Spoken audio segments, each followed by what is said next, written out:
I'll remember this later. Your brain tells you this lie more gently than most. It doesn't scream or argue. It simply nods at you in the background, whispering with false confidence. You'll remember this later. And in that moment, it feels convincing. So, you move on. You don't pause. You don't write it down.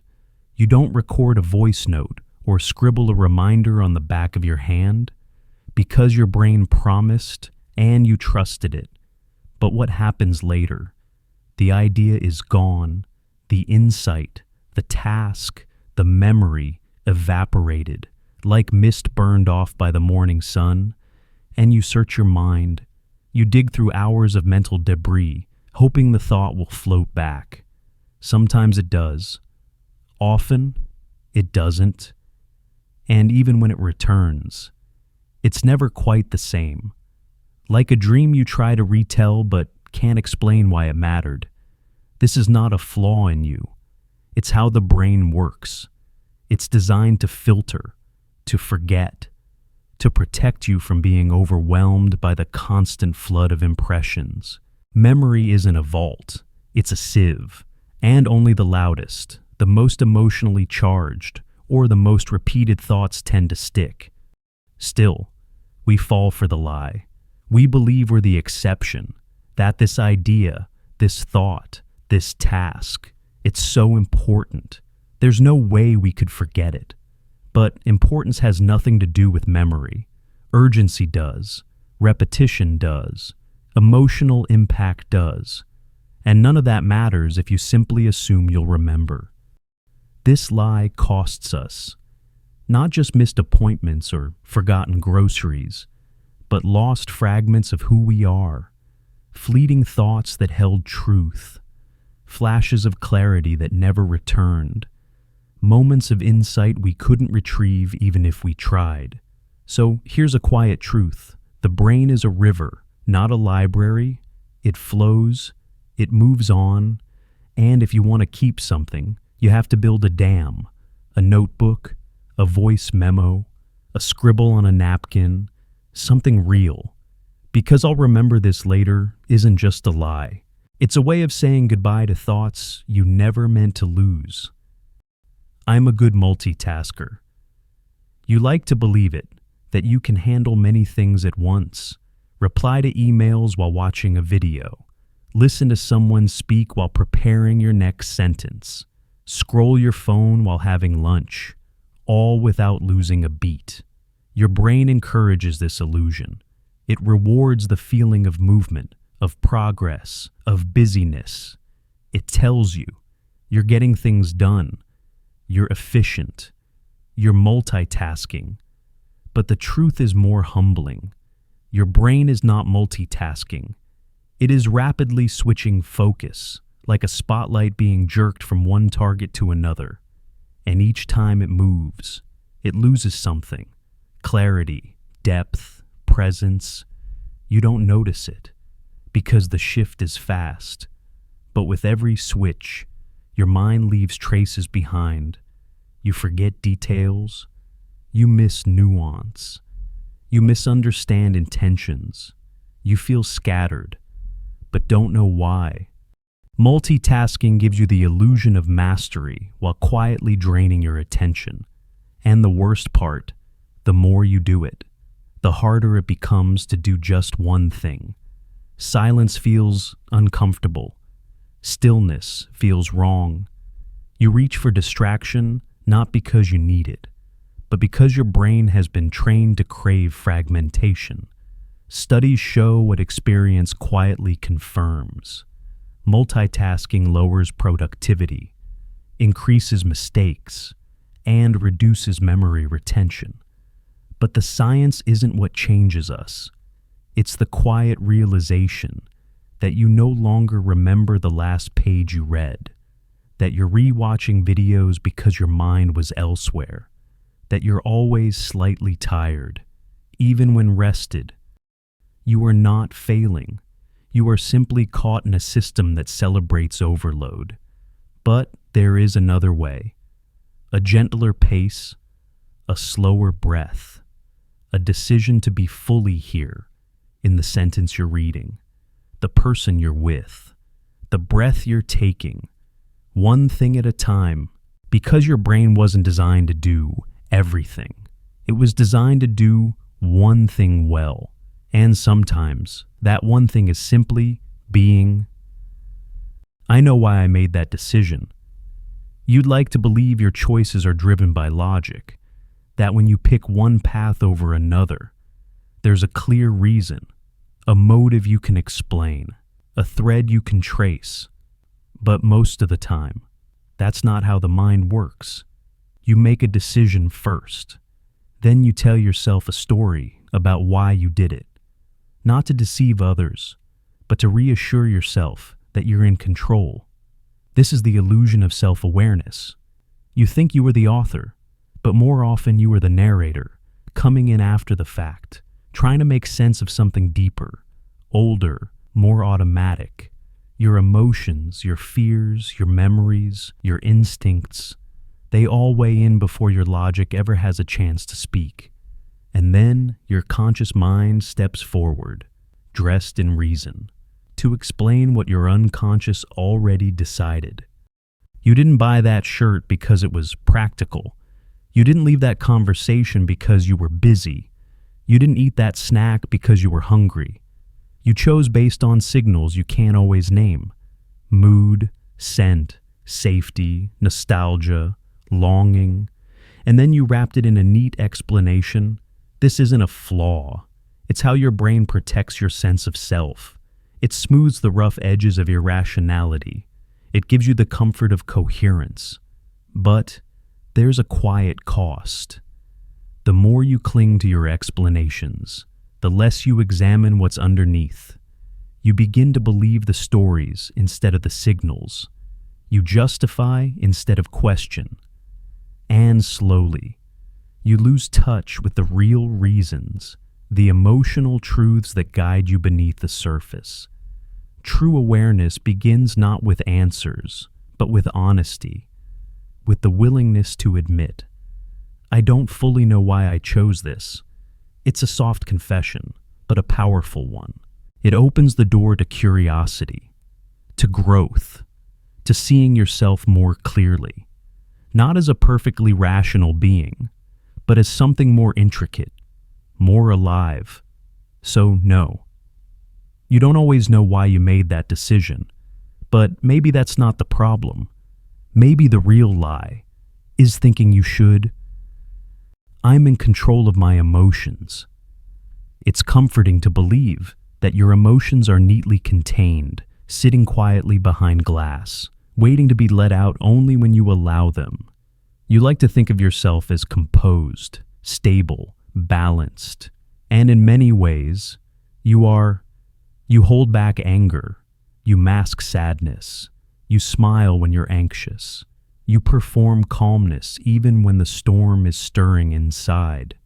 But beneath this surface of control lies something more chaotic, a truth most of us try not to see, that your emotions often lead, not follow. They appear before you notice. They color your thoughts before you think them. They shape your tone before you speak. And even when you believe you've buried them deep, they leak out. Through your posture, your silence, your tension, your reactions. You may not shout, but the tightness in your jaw speaks. You may not cry, but your restless pacing says enough. Emotions are not switches. They are waves. You can brace against them. You can redirect them, but you can't always command when they rise or how long they stay. The lie your brain tells is not that you have no control, but that you have total control. That if you're strong enough, mindful enough, wise enough, you should be able to feel only what you choose. When you choose, that lie breeds shame. It turns sadness into weakness, anxiety into failure, anger into guilt. But emotions are not enemies. They are messengers. Indicators that something inside you is alive, alert, wounded, hopeful. They ask for attention. not suppression. And the more you pretend you're unaffected, the more power they gain in the shadows. Real strength is not control, it's capacity. The ability to sit with the storm without denying it's there, to let sadness exist without needing to fix it, to allow anger to speak without letting it burn, to feel fully, without becoming consumed. Control is not silence. It's listening. It's recognizing the emotion, understanding its shape, and choosing what to do next, not pretending it never knocked on your door. So, no, you are not always in control of your emotions, but you can be in conversation with them. And sometimes, that is the wisest form of control there is. If I worry enough, I'll prevent bad things. Worry disguises itself as responsibility. It wears the clothes of caution, the voice of care. It tells you, if I stay alert, I'll see the danger coming. If I rehearse the worst, I'll soften the blow. If I carry the weight now, I'll save myself later. And so you carry it. You lie awake running scenarios like scripts in a bad play. You imagine what you'll say, how you'll react, what you'll do if the worst unfolds. You believe your worry is preparation, armor before battle, wisdom before the fall. But worry is not the same as preparation. Worry is repetition without progress. It loops, it circles, it tells the same story with no new ending. It makes you feel active while keeping you still. You sit with clenched hands and racing thoughts, believing you are protecting yourself. But really, you're standing in place, running from a future that hasn't happened, avoiding a present that needs you. The truth is, most of what you worry about will never come to pass. And when something hard does happen, it rarely unfolds the way you imagined. Pain arrives differently. Solutions arise unexpectedly. Strength comes from places you didn't know you had. Worry didn't prepare you for that. It only drained you before it began. The lie is seductive because it feels useful. It makes you feel responsible, even noble, but it costs you presence. It steals your breath while promising safety. And worst of all, it convinces you that peace is irresponsible, that calm means unprepared, that surrender means danger. But the opposite is often true. Calm allows clarity. Stillness creates space for choice. Acceptance doesn't mean passivity. It means you stop rehearsing pain you haven't met yet. You are not a fortune teller. You don't need to be. The future will come whether you worry or not. And when it does, you'll meet it with whatever you have in that moment. Not with the rehearsals you did the night before, but with your living presence. That is enough. It always was. Once I have this, I'll finally be happy. There's always something just ahead. A job, a number in your bank account, a person to love you the right way, a place that feels like home, a version of you that finally has it all together. Your brain tells you that once you get there, everything will settle. You'll breathe deeper. You'll feel whole. You'll stop chasing. So you chase. You work harder. You wait patiently or restlessly. You set goals, make plans, build dreams around the next milestone. You imagine happiness as something that arrives once the missing piece is finally in place. But it never quite works that way. Because when the thing comes, the job, the house, the recognition, the relationship, it brings joy. Yes, but not peace, not permanence, not the fullness you expected. The high fades, the craving shifts, the new thing becomes normal, and the bar quietly moves forward again. Another goal appears. Another once I have this takes its place, and the chase begins again. This is not a flaw in you. It's how the mind is wired to want, to pursue, to imagine a future where everything is just a little better. It's part of what drives growth, ambition, hope, but it's also what keeps you from noticing what's already here. The way sunlight feels on your skin, the comfort of a quiet evening, the small laugh you almost skipped over, the parts of life that don't solve anything but still feel deeply right. Happiness isn't a finish line. It's not something you finally earn once all the pieces are perfectly arranged. It's a moment, one that often arrives when you stop gripping so tightly to what might be and begin gently holding what is.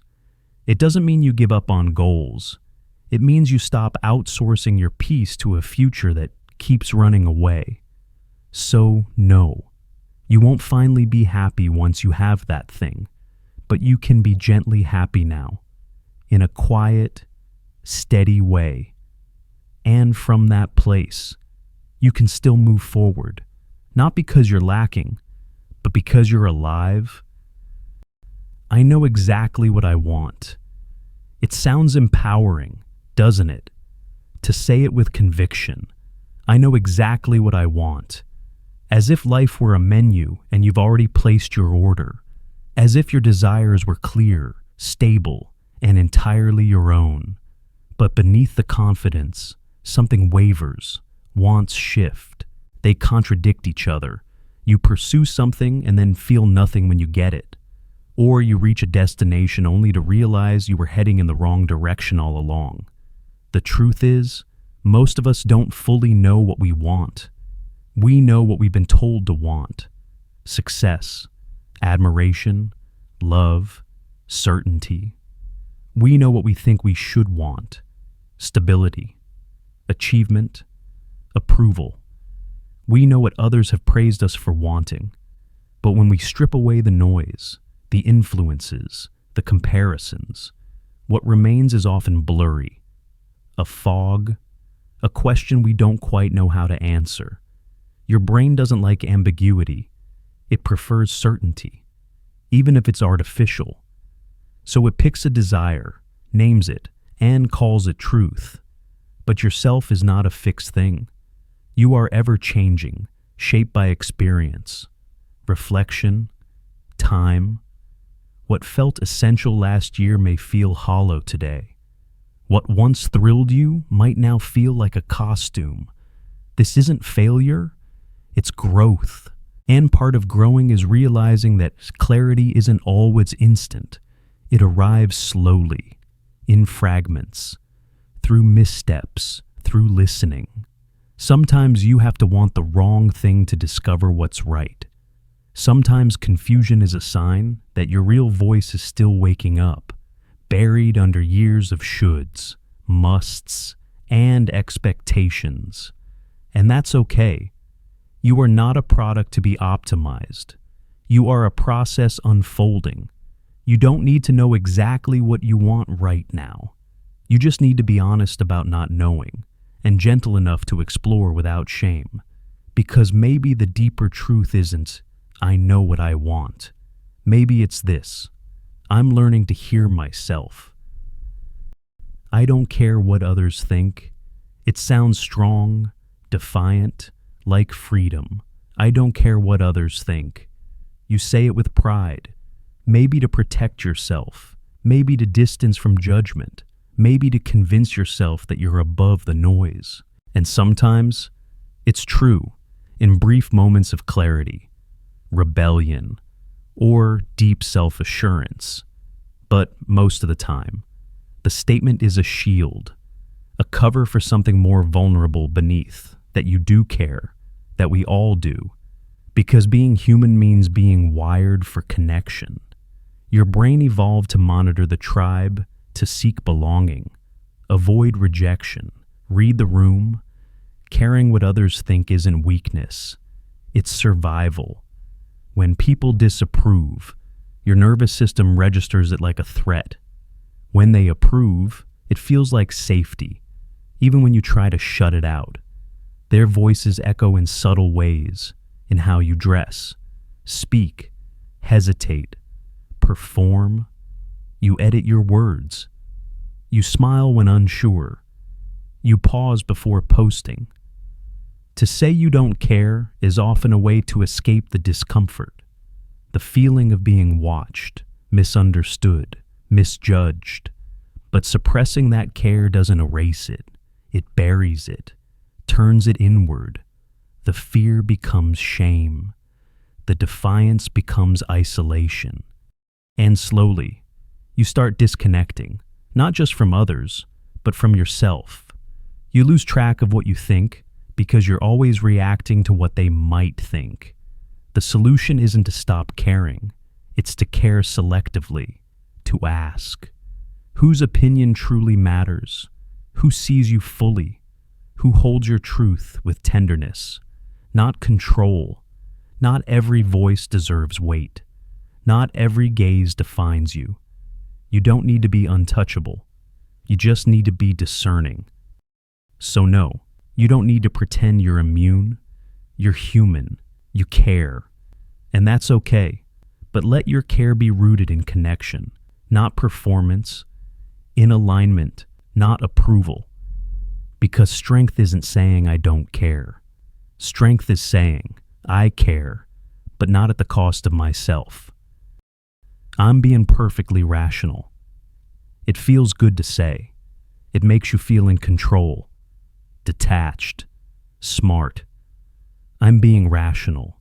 You point to facts, explain your reasoning, quote logic like armor. You convince others and yourself that your choices are clean, objective, untouched by emotion. But the mind rarely works that way. Beneath your reasoning is always something softer, a fear, a hope, a need to belong, a desire not to be wrong. You don't always argue because of truth. Sometimes you argue because of pride. Sometimes you walk away not because it's logical, but because you're hurt. Sometimes you hold your position because changing it would mean letting go of who you thought you were. Your brain doesn't separate emotion and logic as neatly as you think. They dance, they blur. What feels true often becomes what you believe is true. What threatens your identity suddenly feels illogical, even when it isn't. You look for data that confirms you. You dismiss data that challenges you. Not because you're dishonest, but because your mind protects your version of reality like it protects your heartbeat, subconsciously, automatically. To say I'm being rational is often a way of saying I'm not vulnerable. But that's the real trap, because pretending to be purely rational doesn't make you clearer. It makes you blind to what's shaping your clarity. Emotion doesn't ruin logic. It gives it meaning. The key is not to cut feelings out of the process. It's to recognize when they're speaking, and how loudly. Real clarity comes from humility, from asking, what might I be avoiding? What belief feels too comfortable? What outcome am I emotionally attached to?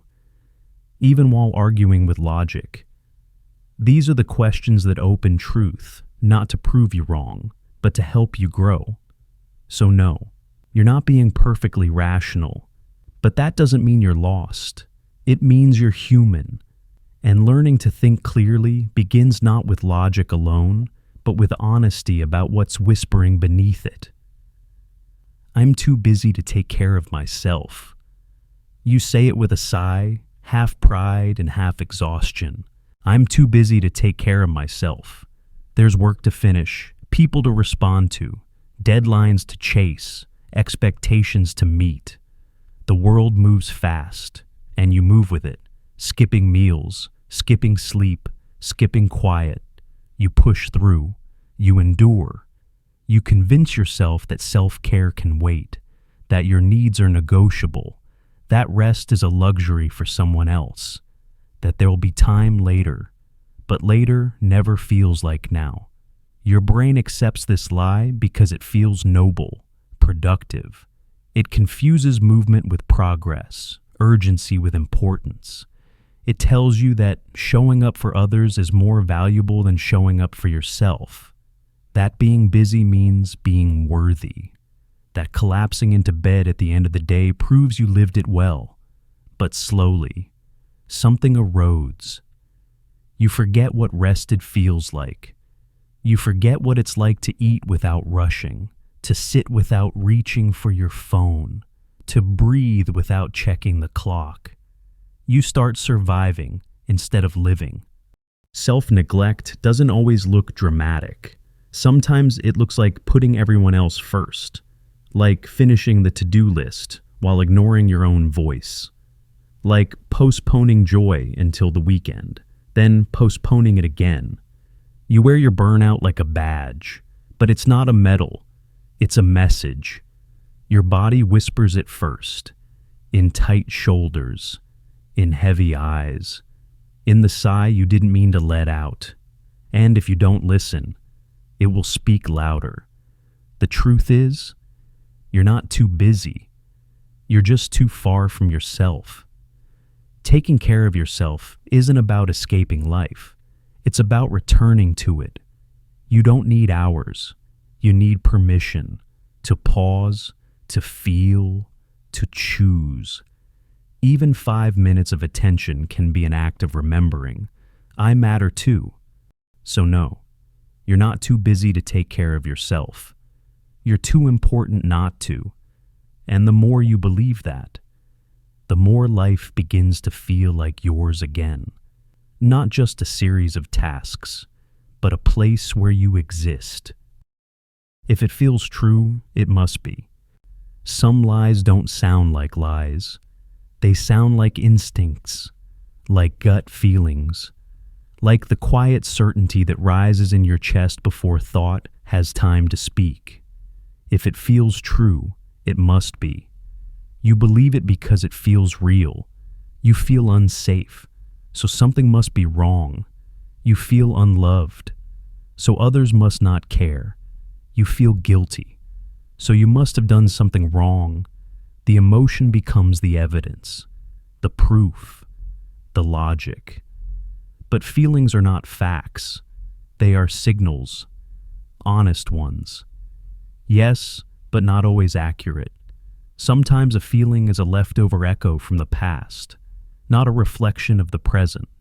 Sometimes anxiety doesn't mean danger. It means your mind is rehearsing old wounds. Sometimes sadness doesn't mean loss. It means you care deeply. And sometimes guilt doesn't mean you've failed. It means you're growing into new boundaries. The brain evolved to feel before it thinks. It had to, for most of history. Reacting quickly meant survival. But now, in quiet rooms and social situations and digital spaces, those same instincts misfire.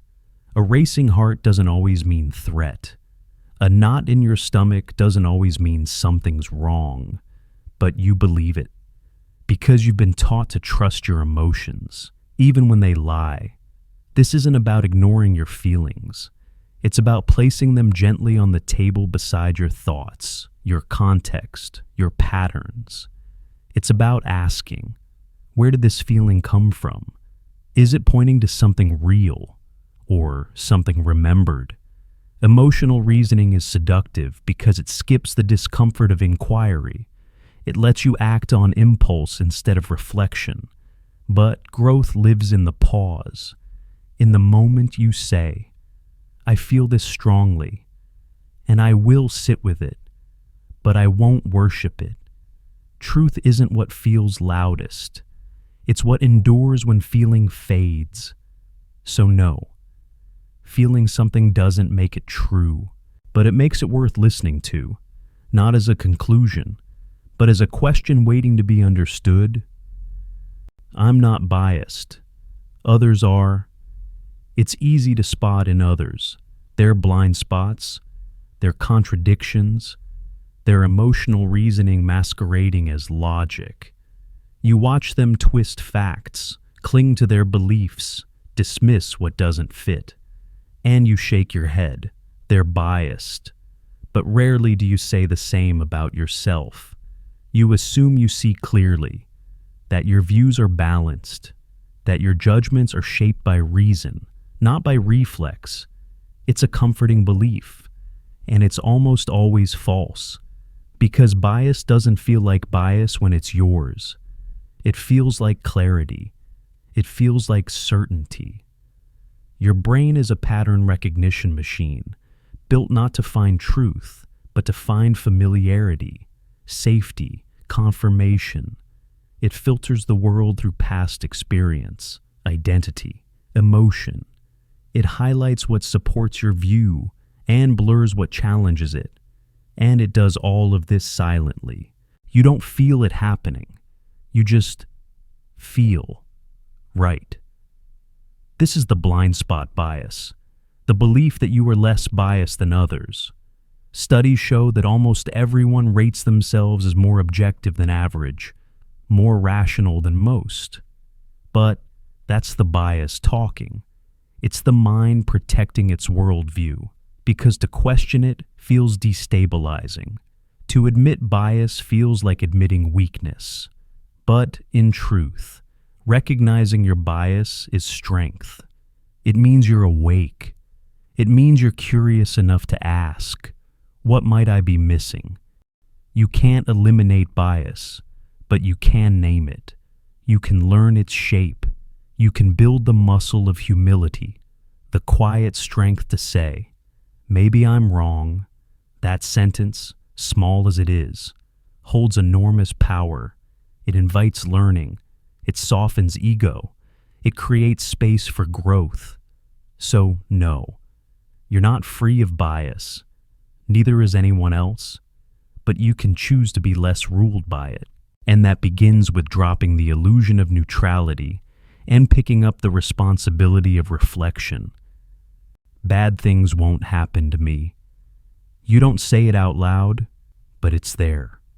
Quiet, unspoken, nestled in your expectations. When you hear of someone's loss, their accident, their diagnosis, there's a small voice in the back of your mind whispering, that won't happen to me. It's not cruelty. It's not arrogance. It's protection. Your brain doesn't want to carry the weight of every possible tragedy. So it creates distance. It makes you feel insulated, special, safe.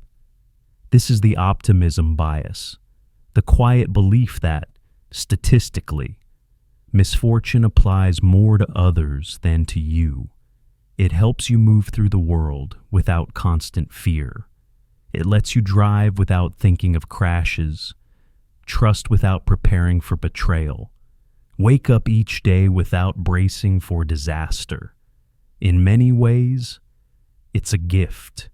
It keeps you functional, hopeful, able to plan for tomorrow. But it's still a lie. Bad things can happen to you. Illness, grief, failure, sudden change. No one is exempt. And when you believe that you are, you live unprepared. You ignore warning signs. You delay hard conversations. You assume there's more time. And when the unexpected arrives, as it always does, it doesn't just hurt. It shocks. It feels unjust. Like life broke a promise it never actually made. Real resilience isn't built on the belief that bad things won't happen. It's built on the understanding that they might, and you'll still find your way.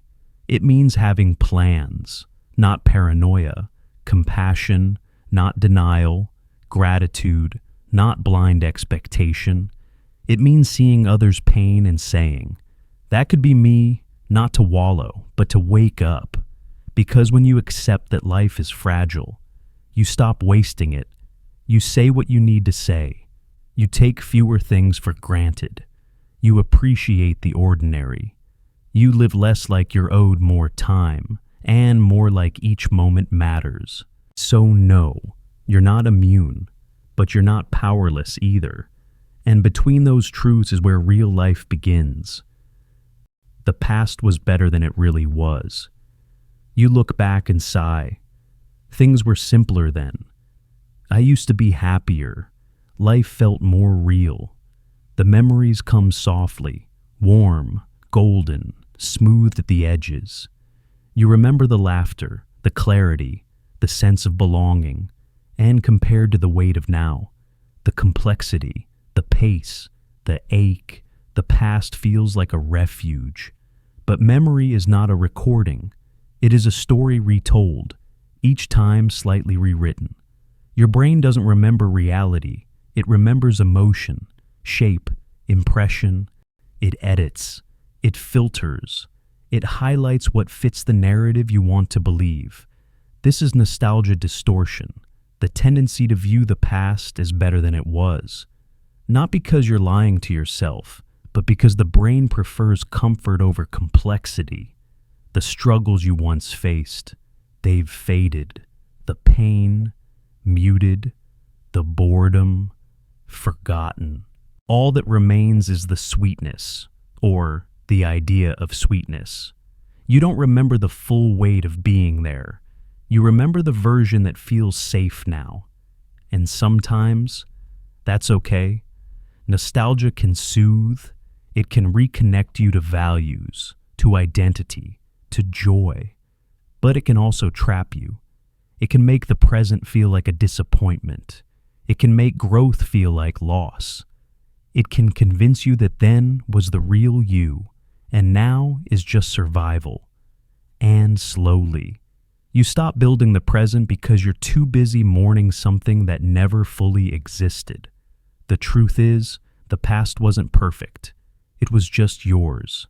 It had magic, yes, but it also had confusion, uncertainty, longing. The present holds all those things too. The difference is, you're living this one now, and it deserves your full attention. So no, the past wasn't always better. It was just familiar, and in moments of fear. The familiar often feels like truth, but the life you want isn't back there. It's unfolding, imperfect, messy, beautiful, right here. I'm the exception to the rule. There's a quiet thrill in believing it, that somehow, in some way, you are the exception, not in an arrogant, loud, boastful way, but in the subtle, private way that shapes your expectations. You see the rule, you understand the pattern, but you assume it doesn't fully apply to you. Other people might need sleep, rest, limits, but you push further. Other people might struggle with consequences, but you believe you'll slip through. Other people might fail, but you'll be fine. You're different. This belief isn't always loud. Sometimes it whispers. You skip the hard conversation because you assume things will work themselves out. You delay the health checkup because it's probably nothing. You ignore the boundary because they'll understand. Over time, it builds a quiet immunity, the feeling that life bends slightly in your favor, that outcomes will adjust themselves to your intent. But the truth is more sobering. You are not exempt. You are not immune. The body still breaks down. Words still have weight. Time still runs out. And when the consequences arrive, late, but certain, they sting harder because you thought you'd outrun them. Being the exception is a comforting illusion. It protects you from discomfort, from responsibility, from vulnerability. But it also keeps you asleep. The most grounded people aren't the ones who feel above the rules. They're the ones who understand their limits and live wisely within them. They don't chase invincibility. They cultivate awareness, humility, preparedness. They know that being human means being subject to cause and effect. And they build lives not on escape, but on alignment. So no, you're not the exception, but that's not bad news. It's your anchor. It's what connects you to others, to their struggles, their lessons, their truths. It's what brings you back from fantasy into the quiet power of reality. Because living well isn't about defying the rules. It's about understanding them and choosing your steps with open eyes. I knew it all along. It's a quiet rewrite, so seamless. You rarely notice it. Something happens. A decision fails. A truth unfolds. And in the space between then and now, your memory shifts. It smooths the edges, rearranges the sequence, folds in a sentence you think you said, a suspicion you think you felt, and suddenly, you believe, I knew it all along, but you didn't. Not really. This is the hindsight bias, the illusion that the past was more predictable than it truly was. It's not malicious, it's not deceitful, it's protective. Your brain wants coherence. It wants cause and effect, clarity, foresight. And when things go wrong, the gap between who you were and who you think you should have been becomes uncomfortable. So, the mind edits. It rewrites the story in your favor, adding threads of foresight that weren't actually there. The problem is subtle, but deep. When you convince yourself you always knew, you stop giving yourself credit for learning. You miss the growth. You judge past you harshly, forgetting that they were doing the best they could with the information they had. And when you apply this bias to others, saying they should have seen it coming, you erase their complexity, their uncertainty, their humanness. Not everything is obvious in real time. Not every red flag is bright under pressure. Not every mistake is stupidity. Sometimes, we don't know until we know. And that's not weakness. That's life unfolding. To grow. You have to let yourself be surprised. To evolve. You have to admit, I didn't see that coming. That honesty creates space for grace, for learning, for humility. The truth is not that you knew all along. The truth is that now, with clearer eyes and a fuller heart, you can finally understand. And that understanding, earned, not inherited, is far more powerful than the illusion of always knowing. They're looking at me and judging me. You walk into a room, and suddenly you feel it, the weight of eyes, the imagined whispers, the invisible spotlight burning overhead. You wonder if they noticed your mistake, your nervousness, your awkward step. You replay what you said. You edit yourself mid-sentence. You carry the quiet belief. They're watching me. They're judging me. And it feels true, intense, obvious. But here's what your brain doesn't tell you. Most people aren't thinking about you at all. This is the spotlight effect, the tendency to overestimate how much others notice and remember your actions. It's rooted in a simple truth. You are the center of your world. Your thoughts, feelings, fears, they echo loudly inside you. So, you project that volume outward. You assume that what's loud for you must be visible to them. But it's not. Because everyone else is living in their own echo chamber, wondering if you are judging them. You're not being vain, you're being human. The mind evolved to be socially alert, to read approval, avoid shame, navigate belonging. But that radar is hypersensitive. It picks up signals that aren't there. It fills silences with suspicion. And it makes you smaller, not to protect you, but to keep you invisible, forgettable, safe. But you don't have to live under the spotlight. You can step out of it, not by shouting louder, but by realizing it was never really on you. Most people aren't analyzing you. They're trying to manage their own discomfort. They're worried about their own flaws. Your slip-up isn't a headline. It's a flicker, gone before it registers. Freedom begins when you realize this. Your life is not a performance. You're not being graded. And even when someone does judge, their opinion is shaped by their story, not your worth. So, no, they're probably not looking at you. And even if they are, you don't have to shrink. You can breathe. You can be. And in that quiet space, you might just notice. No one's watching. And maybe that's where real presence begins. More information equals better decisions.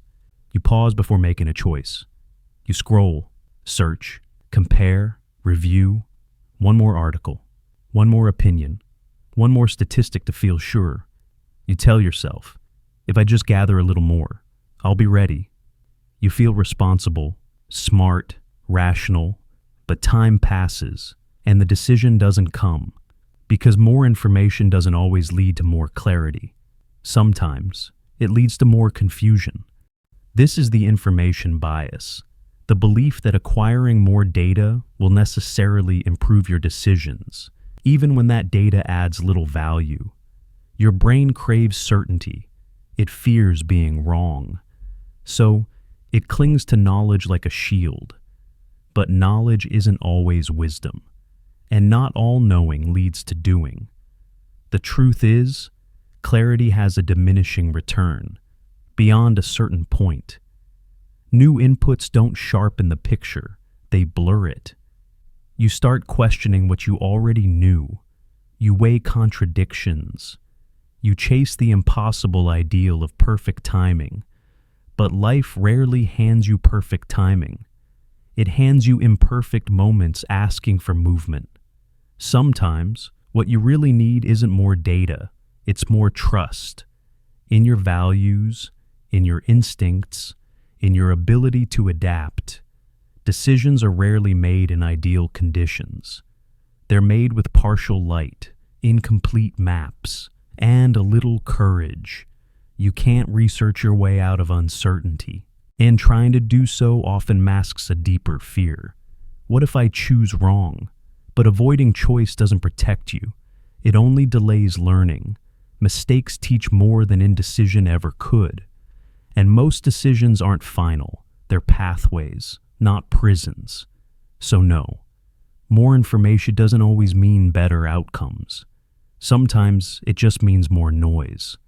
What you need isn't endless input. It's a moment of stillness to ask, what do I already know? What truly matters here?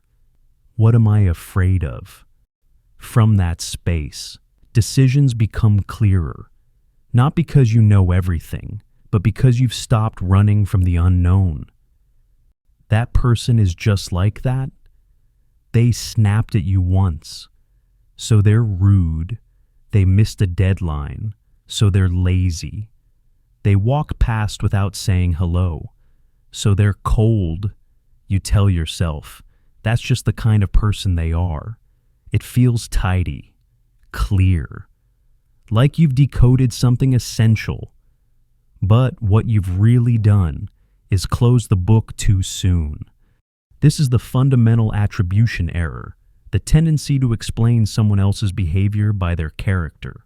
While ignoring the context, you believe their lateness is carelessness, but not that they had a rough morning.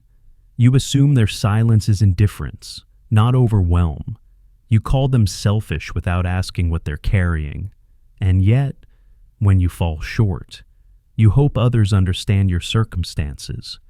You wish they'd ask before they judge.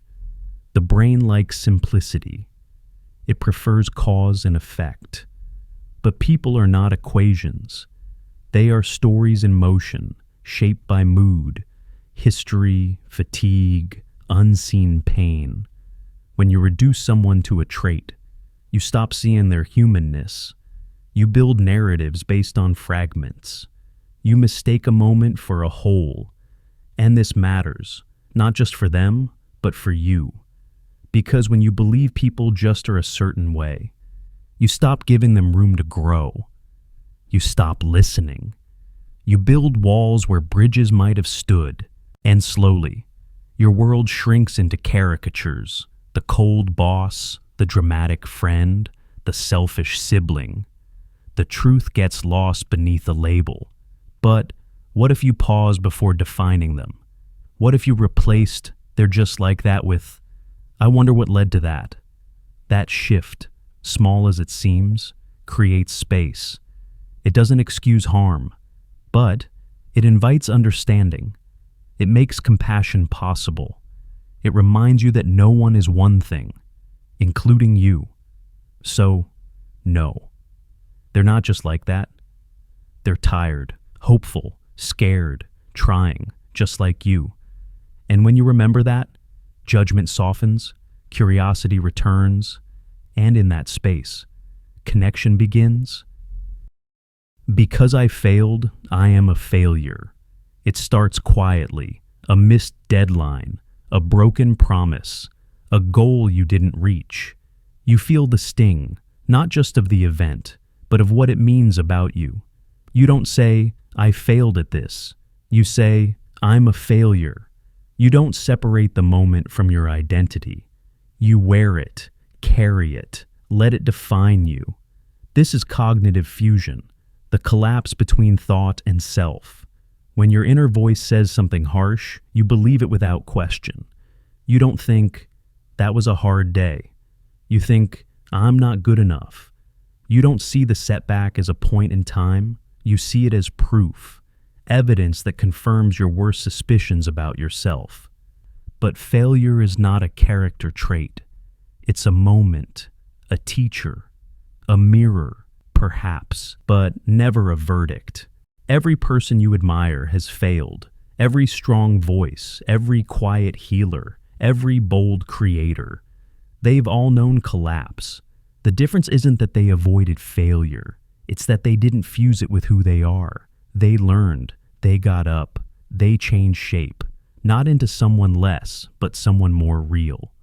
You don't have to earn your worth through success. You don't lose it through failure. Your value is not a scorecard. It doesn't go up and down with wins and losses. You are not your performance. You are the one experiencing the performance, the one still breathing, still caring, still trying, even after the fall. When you fail, and you will again and again, speak gently. Replace "I am a failure" with "I am learning." Replace shame with curiosity. Ask not, "What's wrong with me?" but "What can I carry forward?" Because you're not here to be flawless. You're here to grow, to risk, to reach, and sometimes to fall, not as a sign that you're broken, but as evidence that you're alive. My thoughts define who I am. A thought appears, sharp, strange, uninvited. Maybe it's violent. Maybe it's self-critical. Maybe it questions everything you thought you believed. And suddenly, you recoil. Why did I think that? What does that say about me? You feel shame, disgust, fear, because somewhere along the way, you learn to believe that your thoughts are you, that what passes through your mind is a mirror of your character. But that's a lie. Your mind produces thoughts constantly, spontaneous, repetitive, wild, contradictory. It offers opinions, flashes of memory, what-ifs, and echoes of voices not your own. Many of them aren't chosen. They just appear, like weather, like noise, like dreams in daylight. To identify with every thought is like confusing the sky with every cloud that crosses it. This fusion of thought and self can feel like control. It gives the illusion of understanding yourself, but it also traps you. It makes you fear your mind. It makes you police your inner world, judge yourself for every impulse, every passing doubt. You begin to mistake awareness for approval. You see the thought and assume you must agree with it, or worse, that it must define you. But here's the quiet truth. You are not your thoughts. You are the one noticing them. You are the witness, the observer, the still space behind the noise. A dark idea doesn't make you dark. A strange thought doesn't make you broken. What defines you is not what arises. It's what you choose to act on, what you return to, what you build your life around. Freedom begins when you stop arguing with every thought, when you allow them to come and go like weather, without giving them keys to your identity. Some thoughts are invitations, others are just static. So, no, your thoughts don't define who you are. They reveal where your mind has been, but only your choices reveal where your soul is going. There is a solid, unchanging me. You say I, and it feels simple, like pointing to a fixed point, a singular identity that's always been there, the voice in your head, the one who chooses, remembers, dreams. You imagine this you as solid, consistent. You say, that's just who I am, as if yourself were a statue, unchanging across time. But look closer. Are you the same person you were 5 years ago? 10. Do you think the same, love the same, fear the same? Even your body, your cells, your chemistry has changed. Memory fades, desires shift, beliefs evolve, and still, you cling to the idea of a core self, a me that endures untouched, because the idea comforts you. It gives you a center. It helps you tell your story. But that story is stitched together, a narrative woven from memory, culture, emotion, language, a story often edited to make the past make sense. And in that story, the I becomes a character, neat, consistent, knowable, but reality is messier, fluid. You are a process, not a product, a river, not a rock. The lie of a fixed self creates tension. It makes you resist change. It makes you cling to outdated identities. Fight transformation. Fear letting go, you say. I'm not that kind of person, even when your life is asking you to become one. You stay in roles that no longer fit because you believe that changing means betraying who you are. But maybe change is who you are. What if you stopped trying to find yourself and started watching yourself unfold? What if you allowed your edges to soften, your labels to loosen, your story to grow? You are not a name, not a resume, not a set of consistent opinions. You are a living question, evolving, responding, becoming. So no, there is no solid, unchanging you. But that's not a loss. It's a liberation. You're not trapped in a single self. You are free to become. I must always have a purpose. It sounds noble, empowering, even spiritual. I must have a purpose. You see it in books, in talks, in timelines filled with people who found their calling. And you wonder, what about me? What if I haven't found it? What if I thought I did, and it changed? What if I wake up and feel aimless? Does that mean I'm behind or broken? This is the subtle lie, that life must always be tethered to a clear, defined purpose. That without it, you're adrift, wasting time, falling short. But purpose is not a constant. It's not a lifelong mission etched into your DNA. It shifts, it pauses, it dies and is reborn. And sometimes it hides, not to punish you, but to invite you back into the moment. There are seasons where purpose is loud, where you know what drives you, and you chase it with fire. And there are seasons where everything quiets, where nothing calls clearly, where your only task is to rest, or heal, or simply be. And that's not failure. That's life in motion. The pressure to have purpose can make you blind to what's already meaningful. A conversation, a meal, a quiet afternoon, the way you listened, the way you stayed. These are not grand missions, but they matter. Purpose isn't always loud. Sometimes it whispers through your presence. You are not a machine here to produce output. You are not a brand here to perform value. You are a living being, and being is enough. What if you allowed yourself to matter, even when you're not achieving? What if your worth didn't hinge on impact, but on existence? Purpose will come. It will shift. It will surprise you. But until then, or even without it, you are allowed to live fully. Not as a means to an end, but as an end in itself. So no, you don't have to always have a purpose. You only have to be awake enough to notice you're still here. And sometimes, that's more than enough. I am the narrator, not the story.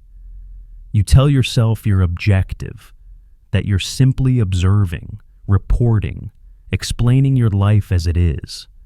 This is who I am. You say, this is how things are. You believe you are the narrator, calm, detached, above the plot, but slowly, quietly, your narration becomes the story. The way you describe yourself becomes the way you treat yourself.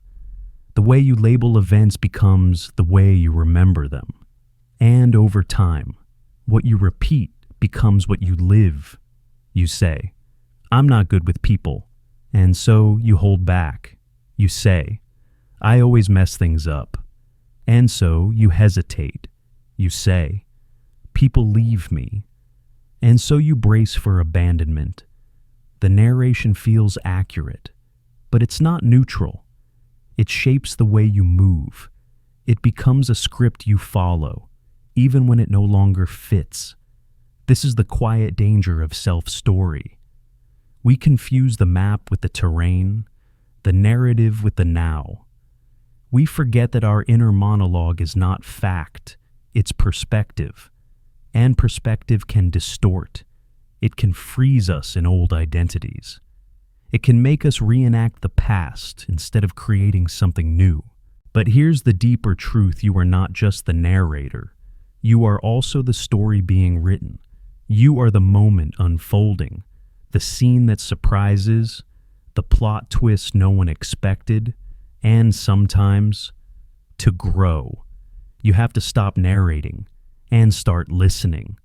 Listening to what's actually happening, not just what you've always told yourself is happening. The stories you carry were shaped by survival, by voices older than yours, by moments that hurt. But they are not destiny. They are drafts. You can rewrite, you can revise, you can pause the narration long enough to feel something unscripted. So no, you're not just the narrator. You're also the page, the ink, the silence between paragraphs. You are becoming something even as you speak. And when you realize that, you stop telling the same story and start living a different one. The world owes me something. You try hard. You show up. You give your best. You do the right things. Follow the rules.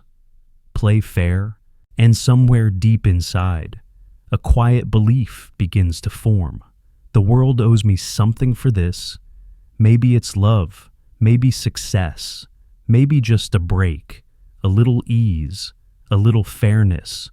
You don't always say it out loud, but you feel it. The subtle contract you never signed. The unspoken deal. If I do good, good will come. But life doesn't always work like that. People don't always reward kindness. Effort doesn't always lead to recognition. You can pour your heart into something and still be met with silence. You can follow the rules and still lose. And when that happens, it hurts, not just because of the outcome, but because it feels like a betrayal, like the world broke a promise it never actually made. This is the lie, that life operates on a moral accounting system, and you're owed something for playing your part. But the world isn't a vending machine. It doesn't dispense joy on command. It's wild, unpredictable, indifferent. And that's not cruelty. It's nature. But here's the twist: the moment you let go of that belief, the idea that life owes you anything, something strange happens. You stop waiting, you stop bargaining with the universe, and you start choosing. Not because you'll be rewarded, but because it aligns with who you are. You act with integrity, not as a transaction, but as a declaration. This is who I want to be, no matter what the world gives back. And that's where real power begins. Because when you release the debt, the invisible scorecard, you become lighter. You show up more freely. You give without resentment. You endure setbacks without collapse. You stop expecting fairness and start creating meaning. Not because the world owes you something, but because you owe yourself a life lived on your terms.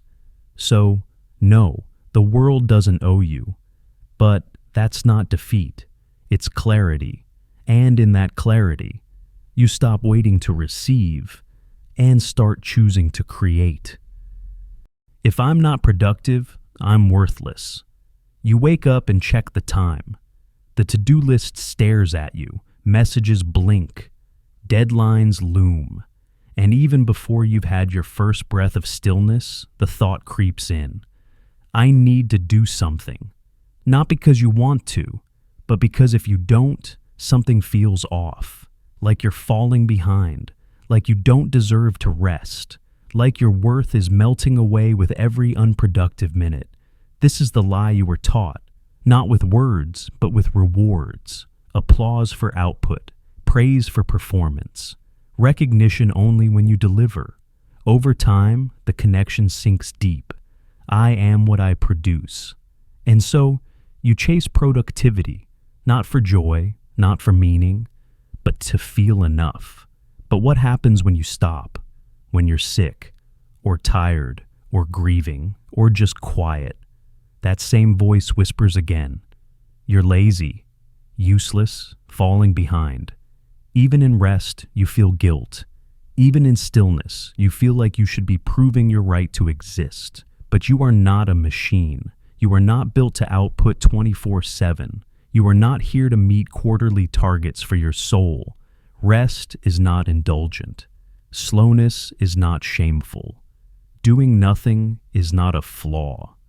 Sometimes it's healing. Sometimes it's sacred. Your worth was never meant to be measured in check boxes. You are valuable when you are building and when you are breaking. When you are writing and when you are weeping. When you are climbing and when you are curled up doing absolutely nothing but breathing. Productivity is not identity. It's a mode, a tool, a rhythm that comes and goes. The deeper truth is this: you are worthy by being, not because of what you do, but because of who you are. And even that is always unfolding. So no, you are not worthless when unproductive. You are human, and that in itself is enough. I can control everything that happens to me. You plan, you prepare, you rehearse every possible outcome, build buffers, analyze details. Somewhere inside, a quiet belief takes root. If I try hard enough, think far enough, I can prevent chaos. You try to control your day, your future, your relationships, even your own thoughts. You crave safety, predictability, mastery. You tell yourself that control is power, but deep down, you're exhausted. Because no matter how carefully you build, things still fall apart. People leave, storms come, bodies change, life interrupts. And each time it does, it feels like failure, not just of strategy, but of self. Like you weren't smart enough, strong enough, disciplined enough to keep things on track. But here's the truth. Control was never the deal. Life was never designed to be held.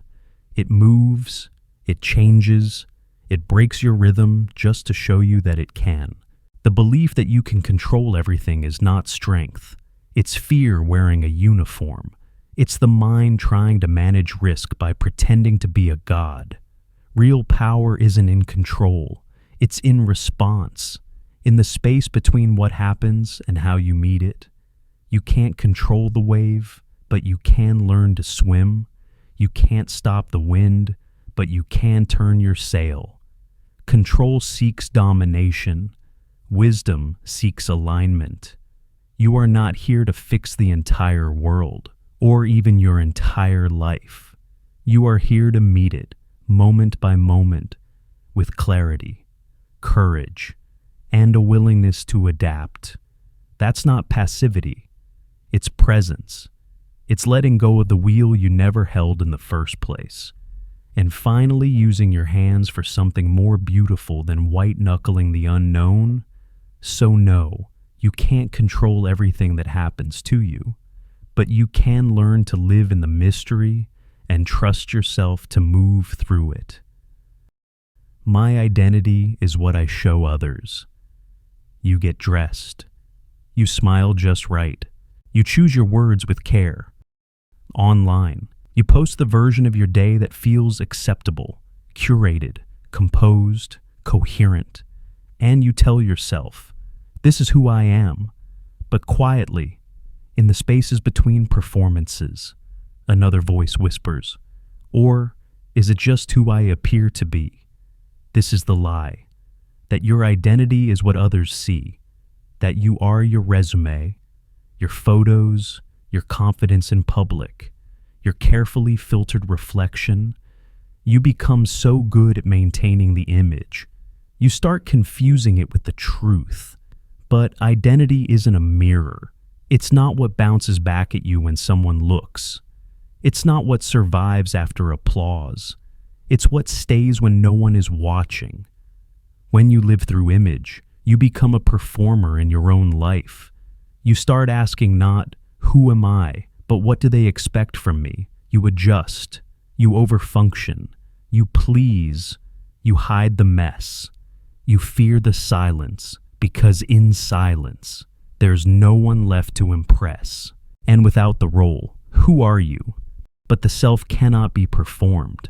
It must be felt, touched, met in stillness.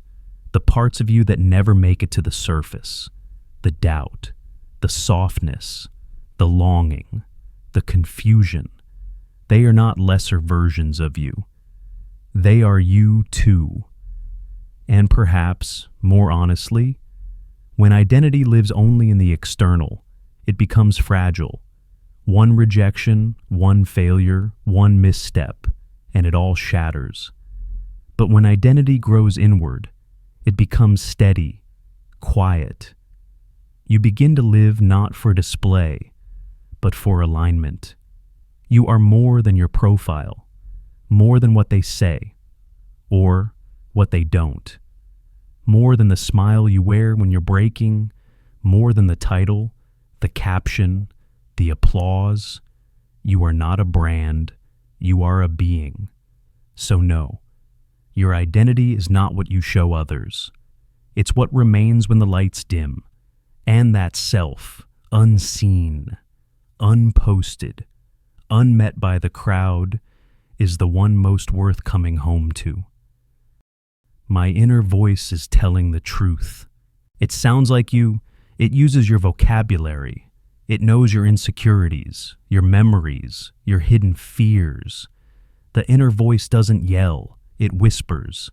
You're not ready. They'll see right through you. Why even try? And because it speaks in first person, I'm not enough. I always fail. You believe it. You think, that must be me. But what if it's not? What if that voice isn't truth, just repetition? What if it's an echo of old wounds, old scripts, old protectors trying to keep you safe by keeping you small? What if you've mistaken familiarity for honesty? This is the lie, that your inner monologue is objective, wise, accurate, but much of it was formed without your permission. Passed down from teachers, parents, strangers, failures, moments you barely remember but never forgot. And now, it plays on loop, quiet, persistent, convincing. The problem isn't that you hear this voice. The problem is that you never question it.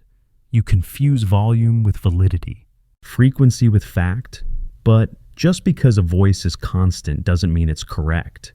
Just because it's internal doesn't mean it's intimate. Your inner voice isn't always a guide. Sometimes it's a ghost. Sometimes it tells you to hide when you need to speak. Sometimes it tells you you're broken when you're just beginning. Sometimes it tells you it's protecting you, but it's really just afraid of change. Real growth begins when you listen with discernment, when you pause and ask, is this voice speaking truth or just fear? Is this helping me move or keeping me stuck? And most of all, would I ever speak to someone I love the way this voice speaks to me? So, no, your inner voice is not always right, but you are allowed to respond, to challenge, to reframe, to create space for a gentler voice, one that doesn't just remind you who you've been, but who you're allowed to become. One day, I'll feel complete. It's a beautiful thought. That one day, the pieces will click into place. The doubts will fall silent. The shame will dissolve. You'll wake up and feel whole. I've made it. You'll whisper, I am complete. And so you wait, or you chase. You build and strive and self-improve. You seek the perfect job, the perfect love, the perfect peace. You collect moments of joy and stack them like proof. But no matter how much you gather, something still feels unfinished. This is the lie.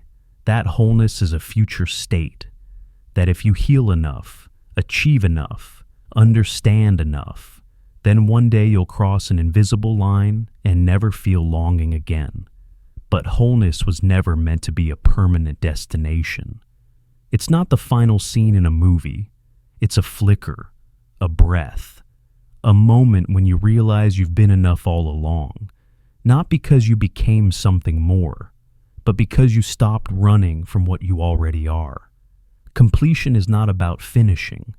It's about allowing yourself to exist without condition, to feel joy without explanation, to feel grief without fixing it, to sit in silence without needing a reason. That's not stagnation.